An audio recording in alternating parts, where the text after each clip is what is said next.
여러분, 오늘 하나님의 뜻 시리즈 세 번째 시간입니다. 데살로니가전서 5장 16절에서 18절 말씀 가지고 항상 기뻐하는 것이 하나님의 뜻이다라는 것을 우리 함께 은혜 나누고자 합니다. 여러분, 오늘 말씀은 매우 짧은 말씀이에요. 본문을 다 외울 수 있습니다. 시작! 항상 기뻐하라. 끝입니다. 여러분, 항상 기뻐하세요. 그러면 오늘 설교 끝났습니다.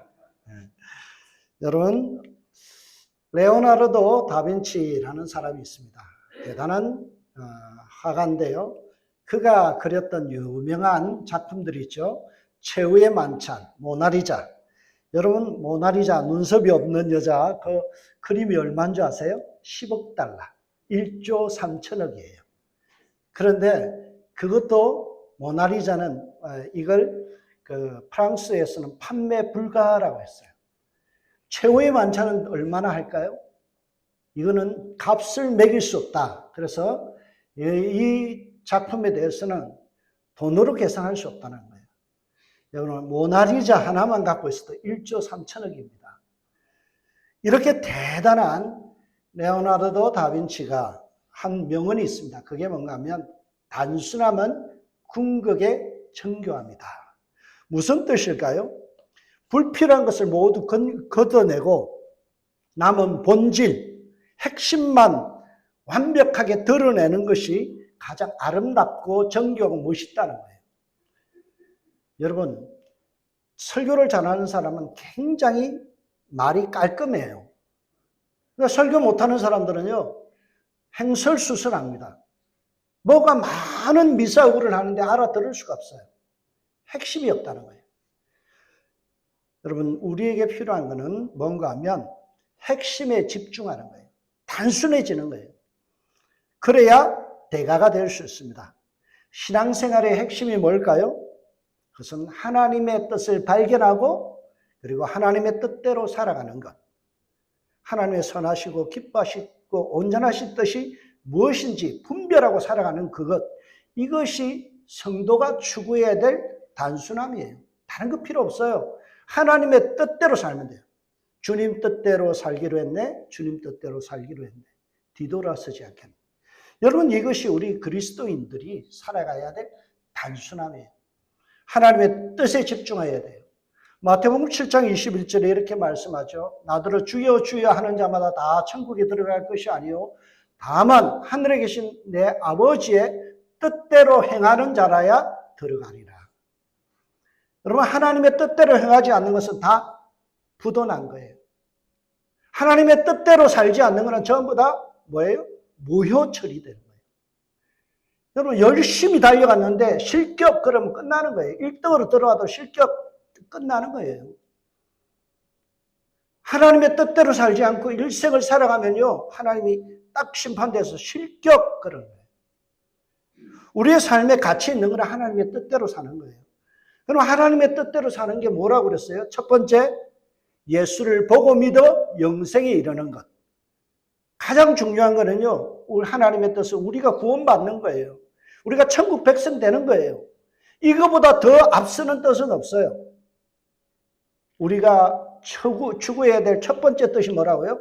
예수를 보고 믿어 영생에 이르는 것.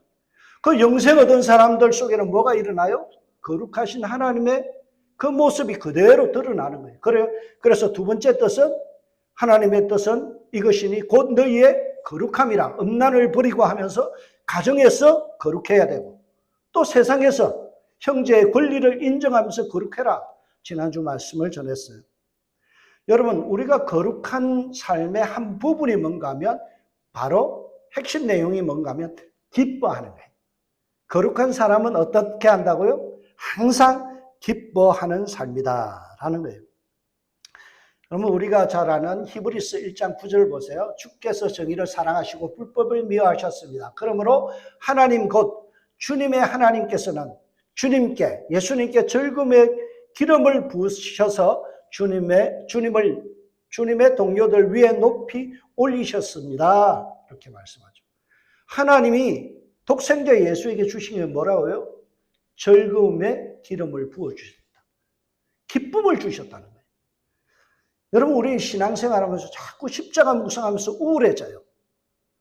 괜히 신앙도 안 좋으면서 그냥 우울한 척해요. 여러분, 그거 신앙 아니에요. 예수 제대로 믿는 사람은 항상 웃어야 돼요. 지금 그 모습대로 웃으면서 살아가는 거예요. 세상에서 가장 거룩하신 분이 누구예요? 예수님이잖아요. 근데 예수님에게는 뭐가 있었다고요? 하나님이 부어주신 즐거움, 기쁨이 있었다는 거예요. 그래서 성령 충만한 사람의 특징이 뭔가 하면 배시시 기뻐하는 거예요. 항상 웃는 거예요. 여러분, 사도행전 2장 46절에 보면 그들이 오순절날 다락방에서 기도하면서 성령 받고 나서 나타난 특징이 뭐라고 되어 있는가 하면 기쁨과 순진한 마음으로 음식을 먹으며 그랬죠. 그들 속에 뭐가 있었다고요? 기쁨이 있었다는 거예요. 음식을 먹어도 기뻤다는 거예요. 순진한 마음과 기쁨이 있었다는 거예요. 여러분, 사도행전 8장 8절에 보면요, 빌립이 사마리아 성에 가서 복음을 전해요. 복음에 놀랍도록 효과를 미쳐서 많은 사람들이 예수를 믿으니까 어떤 일이 있었는가 하면 그 성에 큰 기쁨이 있었더라. 여러분, 복음이 왕성하게 되고 성령이 충만한 사람은요, 기쁨이 넘쳐요. 얼굴에 미소가 있어요. 우리 어렸을 때부터 찬양했죠. 너는 왜 항상 웃니? 슬프도 눈물 나도. 남들은 모를 거야? 왠지 좋아? 정말 좋아. 그런 찬양이 있었어요. 여러분, 예수님께서 나를 구원해 주셨다는 그 기쁨 때문에 살아가는 거예요. 그러면 성령 충만하지 못한 사람들의 특징이 뭘까요? 그것은 기쁨의 상실이에요. 얼굴에 그냥 온갖 우거지들이 널려 있어요. 계속해서 얼굴을 찡그리고 있어요. 여러분, 성령 충만하지 못한 사람은 항상 슬퍼요. 그리고 괴로워해요. 얼굴이 평안이 없어요. 여러분, 죄를 짓고 나면 가장 큰 데미지가 뭔지 아세요? 기쁨이 사라지는 거예요. 그래서 다윗이요, 시편 51편에 보면 밧세바를 범하고 나서 그가 얼마나 괴로웠는지 눈물로 침상을 적시잖아요.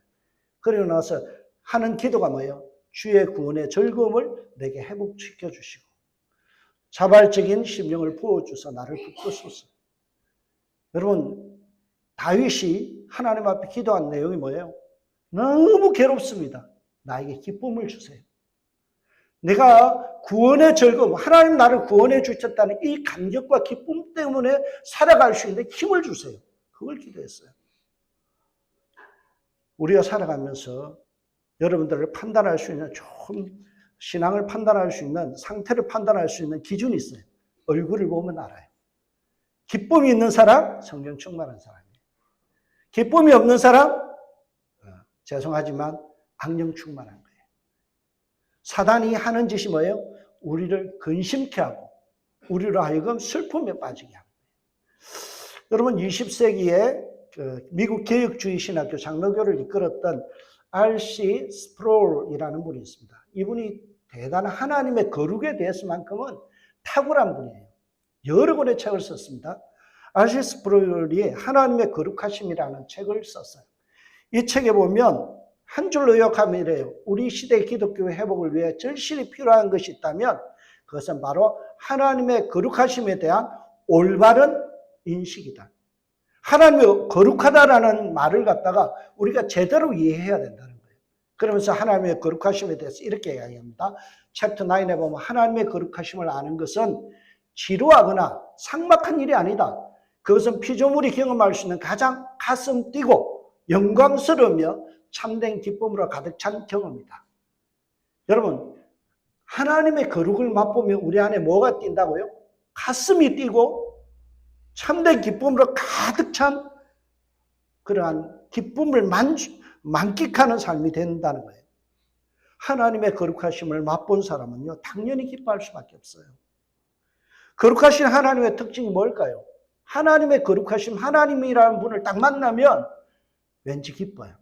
왜냐하면 그분이 거룩하실 뿐만 아니라 기쁨의 하나님이시다. 시편 16편 11절을 보세요. 주께서 생명의 길을 내게 보이시리니 주의 앞에는 뭐가 있다고요? 충만한 기쁨이 있고 주의 오른편에는 영원한 즐거움이 있나이다. 여러분, 하나님 주변에는 뭐가 있다고요? 기쁨과 즐거움이 있다. 거룩하신 하나님을 만나는 성도는 삶이 기쁨으로 바뀌어야 돼요. 여러분, 우리가 예수를 믿고 나면 우리 마음속에 성령이 임하고 하나님의 나라가 임해요. 하나님의 통치가 시작돼요. 그러면 어떤 일이 일어나는가? 로마서 14장 17절에 이렇게 얘기해요. 하나님의 나라를 오직 성령 안에서, 성령이 우리 안에 들어오시면 어떤 일을 해요? 의와 의로움을 추구하게 되고요. 우리 마음이 평안해져요. 평강과 그리고 카라, 희락, 기쁨이 넘친다. 여러분, 성령 충만한 사람은요, 죄된 것, 악한 것, 더러운 것을 추구하지 않습니다. 우리 마음이 괴로워지지 않아요. 기쁨과 더불어서 평강이 넘쳐요. 이게 하나님의 나라, 하나님의 통치를 받아들이는 사람들의 그러한 특징이죠. 여러분, 성령 하나님께서 우리에게 주시는 성령의 열매가 있어요. 그 중에 뭐가 있어요? 성령의 열매는 사랑과 희락과 사랑 다음에 뭐가 나요? 희락, 기쁨이 나와요. 여러분, 사랑 충만한 사람은 두 번째로 우리에게 임하는 게 뭔가 하면요, 이게 희락, 기쁨이 넘친다. 여러분, 성령의 9가지 열매는 각각의 열매가 아니에요. 하나가 계속해서 이렇게 연결돼서 나타나는 특징이에요. 우리 안에 하나님의 사랑이 찾아오면요, 하나님의 사랑을 경험하면 우리는 기쁠 수밖에 없다는 거예요. 참된 기쁨은 거룩하신 성령께서 주시는 은혜이고 은사예요. 그래서 이렇게 말하는 분들이 있어요. 거룩은 기쁨의 뿌리며 기쁨은 거룩의 가장 아름다운 꽃이다. 거룩한 사람에게서 나타나는 활짝 핀 꽃이 뭐라고요? 기쁨이라는 거예요. 우리 속에서 거룩한 것이 있으면 겉으로 뭐가 드러나요? 기쁨이 드러난다. 영생의 기쁨이 드러나요. 이게 성도의 모습이죠. 그러므로 성도의 참된 표징, 어떤 마크, 심볼이라든지 사인이 뭐예요? 기뻐하는 삶이에요. 이 사람이 얼마나 신앙생활 잘하고 얼마나 오늘 성령과 동행하는가를 딱 보면 그 사람의 얼굴을 보면 알아요. 그래서 우리가 그런 말 하죠. 얼굴이 전도지입니다. 여러분, 어디 가서요, 노인센터 가서 찡그리고 있지 마세요. 우리 교회 오지 마세요. 선전하는 거예요. 활짝 웃으세요. 배시시 웃으세요. 그러면요, 사람들 뭐가 좋은 일이 있어? 왜 그렇게 웃고 다녀? 왠지 좋아. 정말 좋아. 예수 믿으니까 너무 좋아. 그러면 나도 그 교회 가고 싶어. 이렇게 되는 거예요. 여러분, 예수 믿는 사람의 특징은 주 안에서 항상 기뻐하는 사람. 그래서 빌립보서 4장 4절, 주 안에서 항상 기뻐하라. 다시 말하는 기뻐하라 말씀하잖아요. 오늘 본문을 보세요. 항상 기뻐라, 쉬지 말고 기도하라, 범사에 감사하라. 이는 그리스도 예수 안에서 너희를 향하신 하나님의 뭐라고요? 뜻이니라. 하나님의 뜻이 뭐라고요? 기뻐하는 삶. 구원받은 자는 반드시 하나님을 신뢰하기 때문에 오늘 우리 오대영 원상 기도했잖아요. 뭐라고 했어요? 주님의 견인의 은혜를 믿는다고 그랬잖아요. 이끌어 가시고 길이 참으시는 중에 우리를 끝까지 구원의 반열에다 세워놓으신 그 하나님의 전능하심을 믿고 합력하여 선을 이룰 것을 믿기 때문에 뭐예요? 기쁨을 한다는 거예요. 그래서 바울은 뭐라고 이야기해요? 항상 기뻐하라. 좋을 때만 기뻐하라. 수지 맞는 날만 기뻐하라 하지 아니고 항상 판토테 카이레테라는 말을 썼는데요. 이 판토테라는 말은요, 항상 어떤 상황에서도 어떤 형편에서도 모든 순간에서도 이런 뜻이고요. 카이레테라는 말은요, 습관적으로 반복해서 하라는 명령이에요. 현재 명령이에요. 삶의 태도에서 기쁨을 끊임없이 선택하고 유지해라는 거예요. 여러분 잘 들으세요.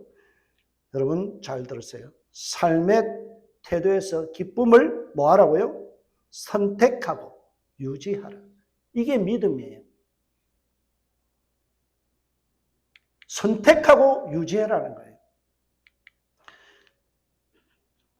여러분, 신앙은 지속적인 좋은 선택을 나타내는 행위입니다.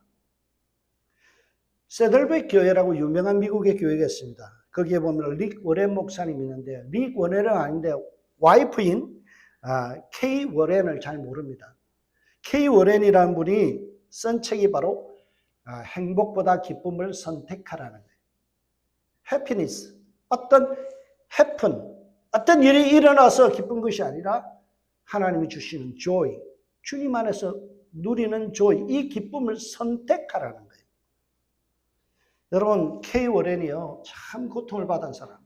남편은 목회를 잘하는데요, 암에 걸렸어요. 죽을 병에 걸렸어요. 그런데 아들이 또한 자살해 죽었어요. 여러분, 케이 워렌 사모 입장에서 어떻게 했어요? 성도들 앞에서 어떻게 얼굴을 들 수 있겠어요? 암에 걸렸지, 아들은 자살했지. 어디 나가서 얼굴을 들 수가 없었어요. 창피해 죽겠는 거예요. 그런데 그분이 오랜 기간 동안 주님을 묵상하면서 쓴 책이 바로 행복보다 기쁨을 선택하는 거예요. 기쁨은 환경의 산물이 아니라 하나님을 신뢰함으로 내리는 단호한 선택이다. 여러분, 기쁨이 뭐라고요? 하나님을 신뢰하기 때문에 내리는 단호한 선택이라는 거예요. 결단이라는 겁니다. 이게 중요해요. 이게 중요해요. 여러분, 돈 많이 벌면요, 어느 날 내가 돈이 막 엄청난 돈을 누가 갖다 줬어요. 기쁘죠. 그거는요, 행복이에요. 어떤 일이 벌어졌기 때문에 행복한 거잖아요. 그거와 상관없이 하나님을 신뢰하기 때문에 나는 행복하기로, 나는 기쁘기로 선택했다는 거예요. 아들이 자살해 죽어도 나는 기쁘기로 선택했다는 거예요. 내가 암에 걸려도 나는 하나님을 신뢰하기 때문에 기뻐하기로 선택했다는 거예요. 이 책에 보면 이런 내용이 나와요. 기쁨이란 행복과는 달리, 어떤 사건이 일어나서, 좋은 일이 일어나서 기뻐하는 행복과는 달리 어떤 상황에서건 기뻐하겠다는 의지의 선택의 문제이다. 우리의 현실의 조건을 만족시키려 얻는 행복이 아니라 그보다 깊고 근원적인 기쁨을 추구해야 한다. 근원적인 기쁨이 뭐예요? 생명의 근원 되시는 예수. 내가 구원받았다는 이 사실. 그래서 우리가 찬양하죠. 기쁨의 근원 되시는 예수를 위해 삽시다. 우리의 삶은요, 뭘 위해서 산다고요? 기쁨의 근원 되시는 그분 붙들고 사는 거예요. 내게 어떤 집이 생겨서 좋은 차를 얻어서 이런 거는 어떤 일이 일어났기 때문에 행복이지만 우리는 이 싸구려의 행복에 취하는 사람이 아니라 예수님 때문에 만족하고 사는 기쁨, joy, 그것을 누리는 사람이라는 거예요. 기쁨의 근원 되신 예수를 위해서 선택하고 살아가는 삶, 이게 그리스도인이에요. 그래서 설교 교사로 유명한 분이 있는데요. 이분이 제레미 라스무센이라는 분인데요. 그분이 쓴 책이 이겁니다. 기쁨을 말하고요, 선택하라. 기쁨을 선택하라. 이 책을 통해서 기쁨을 유지하는 좋은 방법을 제시하는데요. 우리의 생각과 감정이 흔들릴 때마다 생각을 하나님의 관점에 정조준시켜라. 정조준시켜라. 그래요. 예, 삶의 기쁨을 지켜내려고 선택해라. 그런 거예요. 여러분, 성경에 보면 예수를 깊이 생각하라는 말이 있죠. 그 말의 영어로 보면 Fix your thought on Jesus. 네 생각을 갖다가 예수께 완전히 고정시켜라. 못 박아서 완전히 부착시켜라. 우리의 생각이 자꾸만 세속적인 거에 끌려가고 남들이 잘 되는 거에 자꾸 비교당하고 그러니까 어때요? 슬퍼지는 거예요. 내가 예수를 생각하면 어때요? 기쁨을 선택할 수밖에 없는 거예요. 여러분, 기쁨이라는 것은 감정이잖아요. 기쁨의 감정이죠. 근데 이 감정을 결정하는 건 뭘까요? 생각이에요, 생각. 우리가 생각할 때요, 어떤 사건을 딱 만났을 때 부정적인 생각이 먼저 들어오면요, 우울해져요. 그런데 소망과 기쁨의 근원 되시는 그 주님을 생각하면 어때요? 기쁨이 회복되는 거예요.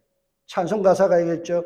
구주를 생각만 해도 이렇게 좋거든. 주 얼굴 배울 때야 얼마나 좋으랴. 구주를 생각만 하면요, 주님 생각하면 좋을 수밖에 없어요. 나 같은 죄인이 천국의 백성 되게 하신 그 주님의 생각하면요, 내 마음속에 어때요? 감사 기쁨이 넘칩니다. 하물며 우리가 죽어서 천국의 백성 된다는 거 생각하면요, 얼마나 기뻐요. 그래서 우리 생각을요, 어디에 뭘 해야 되는가 하면 주님과 정조준 해야 돼요. 주님께 정조준. 군에 가면 뭘 하는가 하면 이런 걸 해요. 표적지라는 게 있어요. 총을 쏘면 이제 총과 저기 있는 까만색 있는 거 있죠. 저기를 다 겨누어요. 그래서 처음에 가면 총을 받으면요, 그걸 가지고 0.4격이라는 거예요. 제로인 0.4격을 해요. 그래서 이것을 딱 일치시키는 작업을 해요. 그래서 언제든지 총을 쏘면 정확하게 목표물에 가서 맞힐 수 있도록 처음에 0.4격이 난 거예요. 이거 안 해놓은 총은요, 내가 총 쏘면 아무 때나 날아가는 거예요. 우리의 생각을 어떻게 하라고요? 주님께 정조준하라는 0.4격을 하라는 거예요. 평소에 내가 주님과 항상 일치된 생각을 할 수 있도록 나의 생각을 어때요? 주님과 함께 딱 맞춰 놓는 거예요. 그럴 때 내 삶이 기쁨의 삶으로 전환돼요. 제가 좋아하는 조나단 에드워즈라는 분이 있습니다. 제가 이번에 목사님들 데리고 왔어요. 조나단 에드워즈 무덤 앞에 가서 제가 강의를 했어요. 조나단 에드워즈 무덤 앞에 가서 강의를 했어요. 그때 제가 이런 이야기를 했어요. 조나단 에드워즈가 썼던 책 중에 70가지의 결심문이라는 게 있어요. 이분이 1703년에 태어났죠. 영국에서는 웨슬레가 1703년에 태어나고 똑같이 같은 해에 태어났는데요. 이분이 1722년 18살에요. 그가 대학을 졸업합니다. 20살에 박사가 돼요. 나중에 프린스턴 대학, 이전에 뉴저지 대학인데 거기 총장이 되는 분이에요. 어마무시한 분입니다. 미국에서 최고의 명문가예요. 그 후손들이요, 부통령이 3명이 나왔어요. 엄청난 집안이에요. 그가 일생에서요, 1년 동안요, 고명하면서 70가지의 결심문을 써요. 내가 평생 이거를 지키면서 살겠다. 그 70가지의 결심문 중에 1번이 뭔가 하면 이거예요.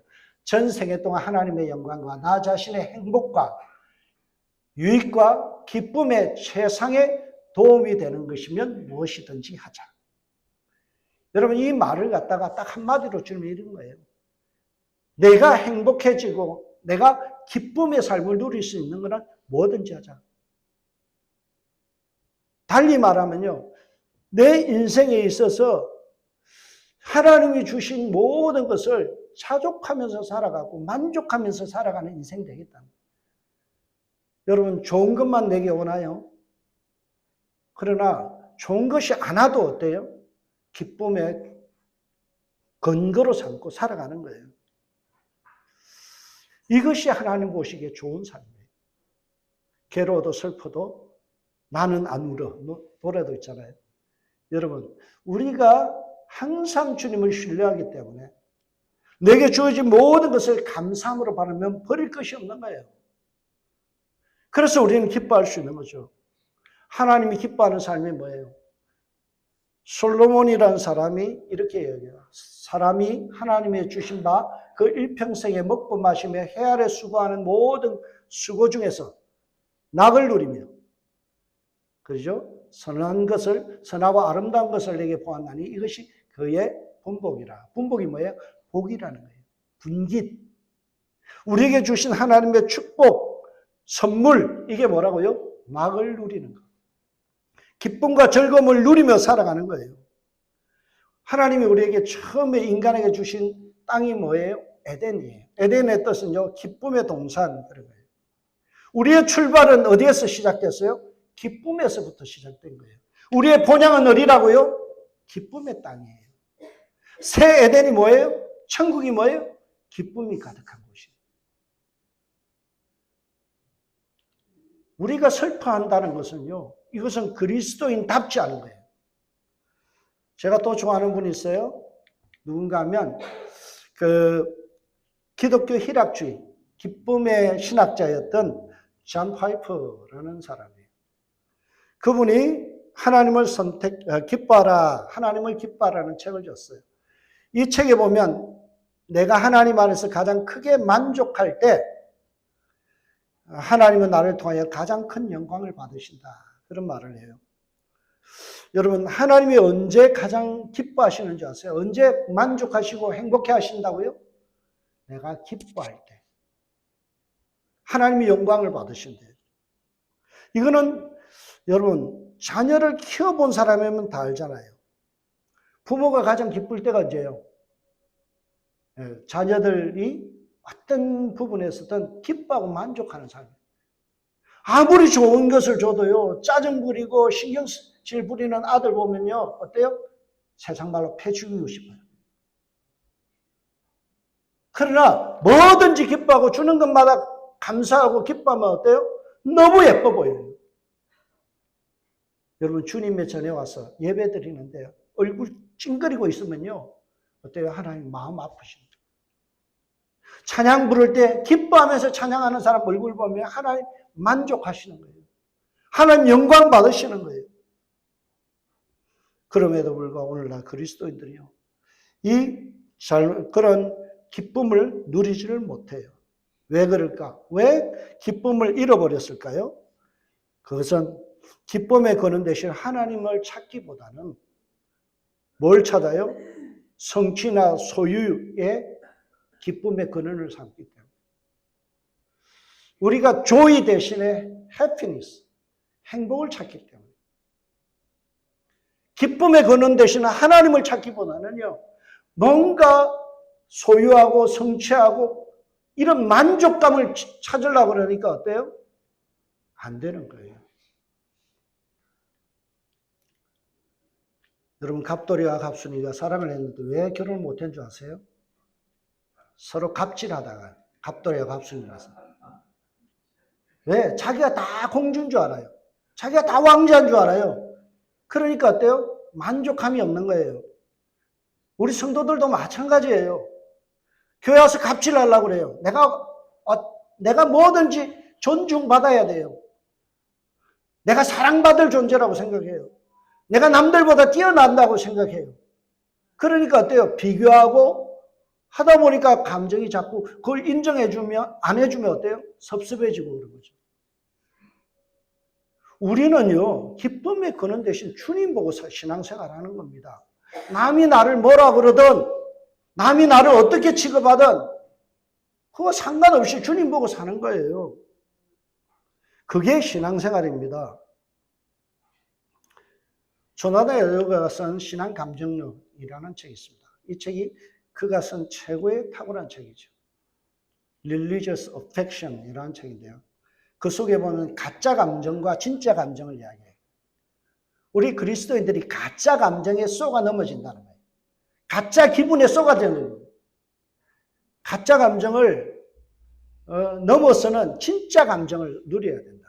그게 뭔가 하면 진짜 감정은 영적 성향이나 좀 더 왕성하고 민감한 의지의 활동이다. 성향과 활동이라고 그랬잖아. 이 말의 뜻은 뭔가 하면 내가 은혜 받으면 왠지 교회 오는 게 좋아요. 찬송 부르는 게 좋아요. 이게 영적인 성향이라는 거예요.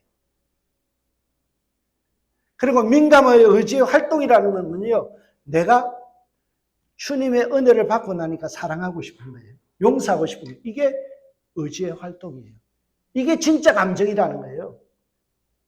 내가 뭔가를 우리 아이들이 뭐 집을 샀고 차를 샀고 이래서 기분 좋은 거, 그거는 가짜 감정이라는 거예요. 하나님이 주시는 진짜 감정이 뭐라고요? 은혜 받고 나서 세상이 다 달라보는 거예요. 진리의 말씀을 깨달았을 때 영혼에 미쳐지는 그 전율과 감동, 그게 진짜 감정이라는 거예요.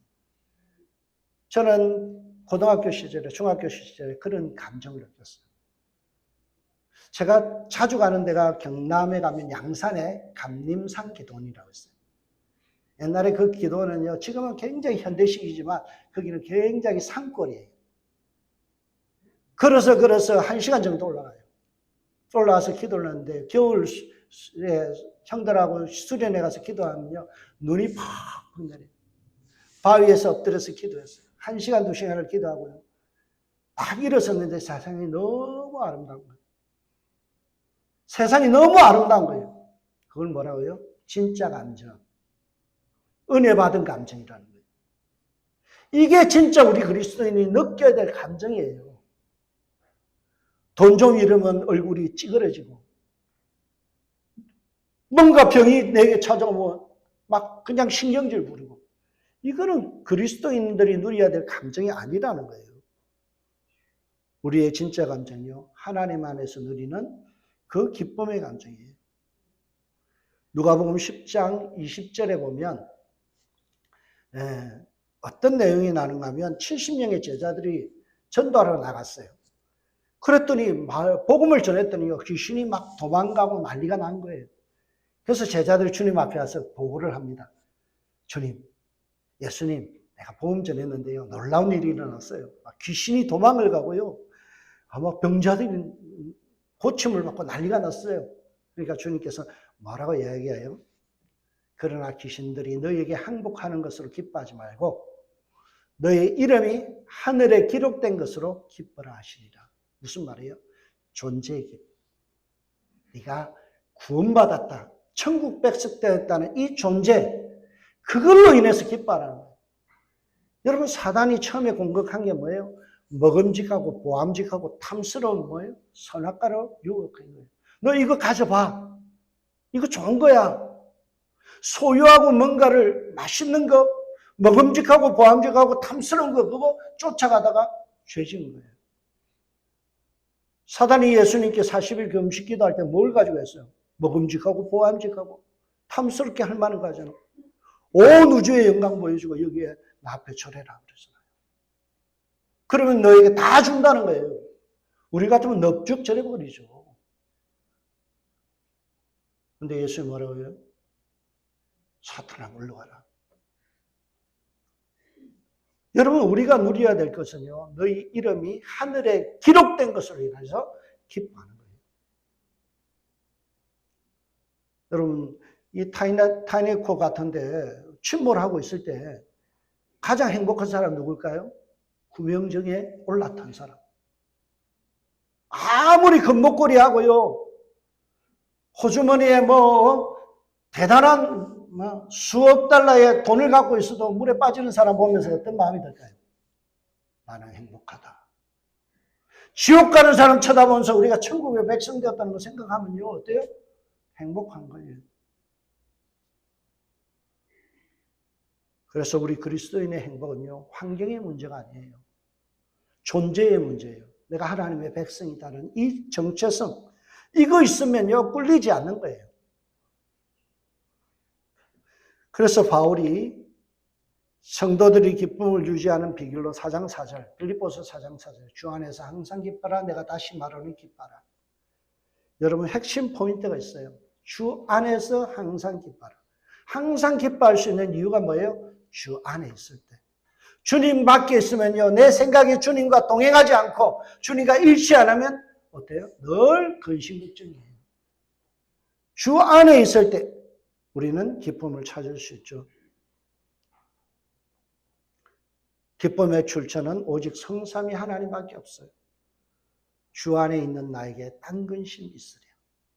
주 안에 있는 나에게 딴 근심이 있으랴.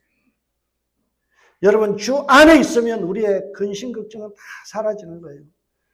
요한복음 15장 11절, 내가 이것을 너에게 이르면 내 기쁨이 내 안에 있어 너희 기쁨을 충만하게 하리라. 여러분, 우리가 정말 세상이 줄 수 없는 기쁨을 누리는 비결은요, 예수 안에 있을 때. 내 기쁨, 예수님의 기쁨이 우리 안에 디파짓 될 때 우리는 기쁨을 누릴 수 있다.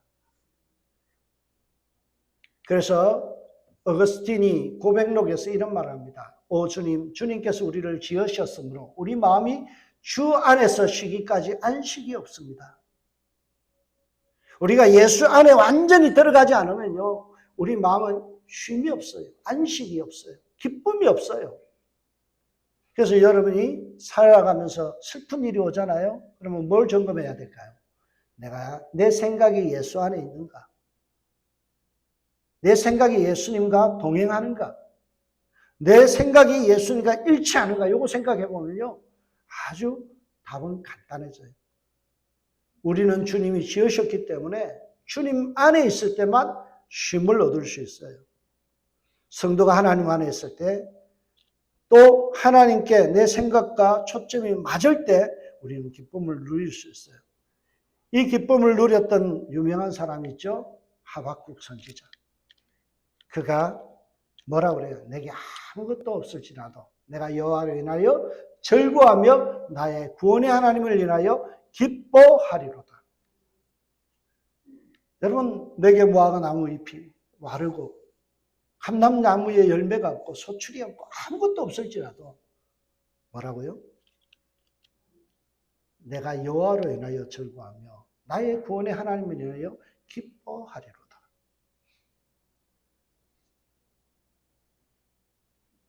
하나님 한 분이면 만족할 수 있는 거예요. 충분한 겁니다. 그래서 크리스토스톰이라는 위대한 신학자가 이렇게 합니다. 주 안에서 기뻐하는 자에게는 환난 그 자체도 기쁨이 되는 것이다. 하나님은요, 우리에게 가장 필요한 때, 가장 필요한 것을 주셔요. 그것이 내게 환난이 되고 내게 고통이 될다 할지라도 그게 도리어 내게 화가 변하여 복이 되게 하시는 거예요. 환난을 만나도 오전히 기뻐하라고 그랬잖아요.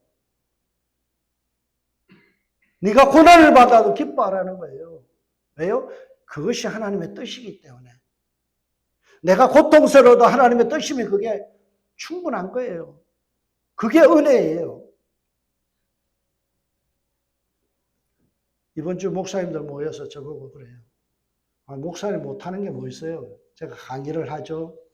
운전을 해서 목사님들 다 섬기고 이번에 또 김치 가져가서 잘 대접했죠.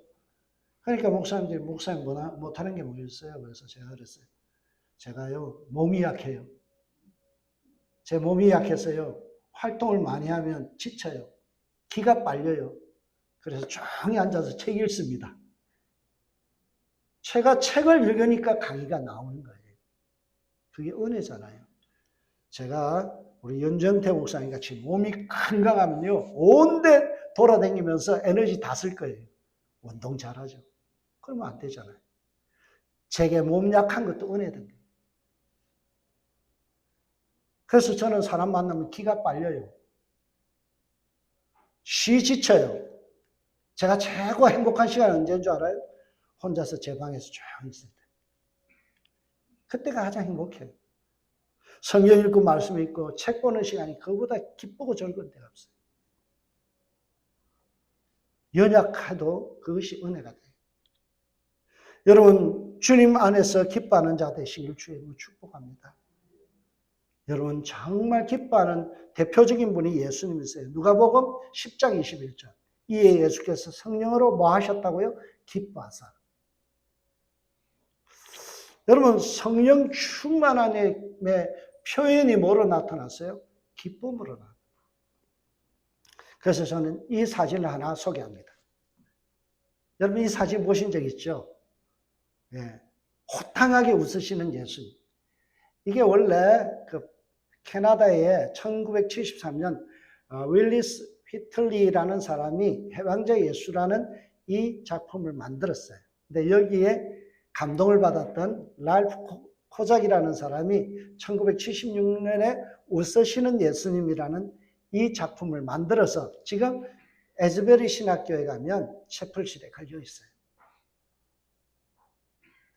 여러분, 우리는 자꾸 예수님 십자가 진 거 피 흘리고 면류관 쓰시고 고통받는 것만 생각하지 말고요. 박장대소하시며 웃으시는 예수님. 항상 성령으로 기뻐하셨다 했잖아요. 그 기쁨의 주님을 우리가 배워야죠. 기쁨을 마음껏 분출하는 그런 성도가 되어야 돼요. 우리의 영적 기쁨을 뺏기지 마시기 바랍니다. 목사들의 목사라고 불리는 리처드 백스터라는 목사님이 이런 기도문을 해요. 어떤 기도냐? 하나님을 사랑하고 하나님을 기뻐하는 것이 우리의 삶의 최고의 과업이 되게 해 주시옵소서. 목사의 목사라는 사람이 우리 목사들에게 가르친 기도가 뭐라고요? 하나님을 사랑해라. 그리고 하나님을 기뻐하는 것이 일생의 과업, 미션이 되라는 거예요. 저는 여러분들에게 그 리처드 백스터 목사님의 말씀을 그대로 전해드려요. 하나님을 사랑하십시오. 하나님을 기뻐하십시오. 이것이 우리의 매일마다의 과업이 되어야 돼요. 오늘 이후로 얼굴이 굳어지는 사람 벌금 매기겠습니다. 오늘부터 얼굴이 찌그러지는 사람 50불씩 거두겠습니다. 누가 얼굴이 딱 굳어지든 저에게 말씀하세요. 제가 가서 바로 입금하겠습니다. 그리스도인은 웃어야 돼요. 우리의 미션이 뭐라고요? 웃는 것, 기뻐하는 거예요. 우리는 일을 삼고 기뻐하는 존재예요. 하나님을 갈망하고 즐거워하는 삶을 누려야 돼요. 여러분, 웨스트민스터 교리문답이라는 게 있어요. 이게 신앙 교리문답인데요. 거기에 보면 첫 번째가 뭐냐? 사람의 죄일 되는 목적은 하나님을 영원히 뭐함으로써 즐거워함으로써 그분을 영화롭게 하는 것이다. 하나님을 이렇게 영광 올려드립니다. 그 삶의 내용이 뭐라고요? 하나님을 즐거워하고 기뻐하는 것. 여러분, 우리의 본질, 우리의 신앙생활에 그리스도인의 신앙의 목적이 어디에 있다고요? 하나님을 영원토록 즐거워하는 것, 기뻐하는 거예요. 그 삶이 하나님 보시기에 아름답다라는 겁니다. 만족하지 못하는 삶이 있어도 여러분 기뻐하십시오. 우리의 삶의 형편과 처지와 떠나서 주님을 기뻐하십시오. 제가 좋아하는 말이 헵시바라는 단어입니다. 헵시바라는 말은 이사야 62장 4절에 나오는데 나의 기쁨이 그녀에게 있다 이런 뜻이에요. 이사야 시대에는 완전히 타락한 시대예요. 절망의 시대예요. 우상 숭배하던 자들이에요. 근데 하나님께서 그런 가치 없는 사람들을 향하여 하나님 뭐라고요? 너는 나의 기쁨이다. 우리는 그런 생각하잖아요. 내 같은 사람이 뭔 하나님 앞에 기쁨이 되고 내 같은 존재가 뭔 하나님 앞에 영광이 될까? 자괴감이 들 때 있잖아요. 우리가 죄를 짓거나 이러면 어때요? 하나님 앞에 부끄러워서 막 괴롭잖아요. 이사야 시대에 그런 사람들을 향하여 하나님 뭐라고요? 헵시바, 너는 나의 기쁨이야. 하나님의 백성이라는 이유 하나로 너는 나의 기쁨이야. 그 말 하는 거예요.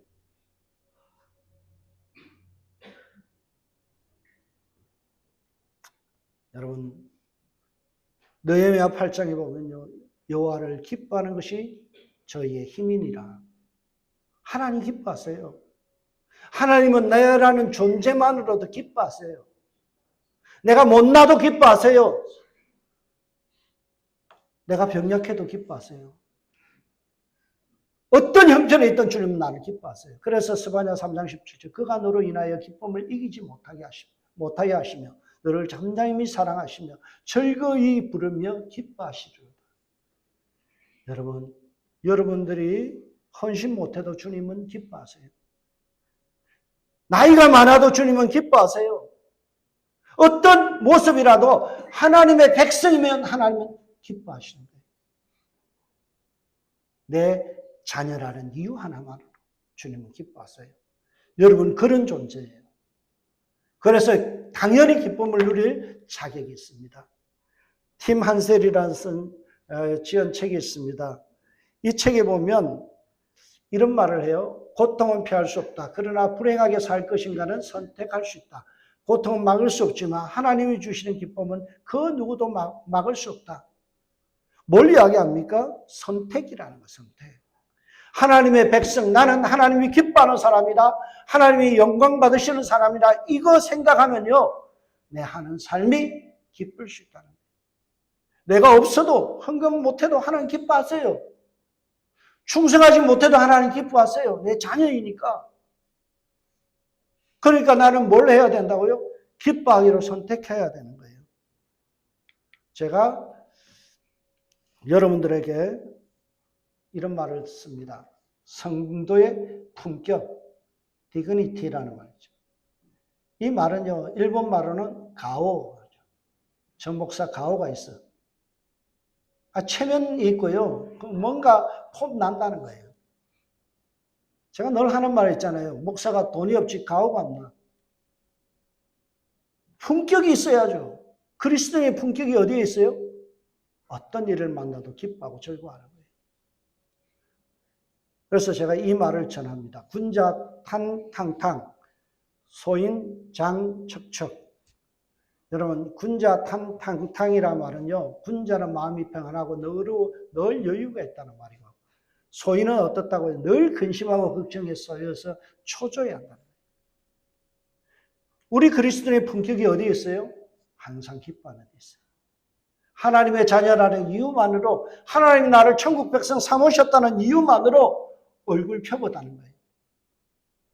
가오를 세우고 사는 거예요. 어디 가도 기죽지 않는 거예요.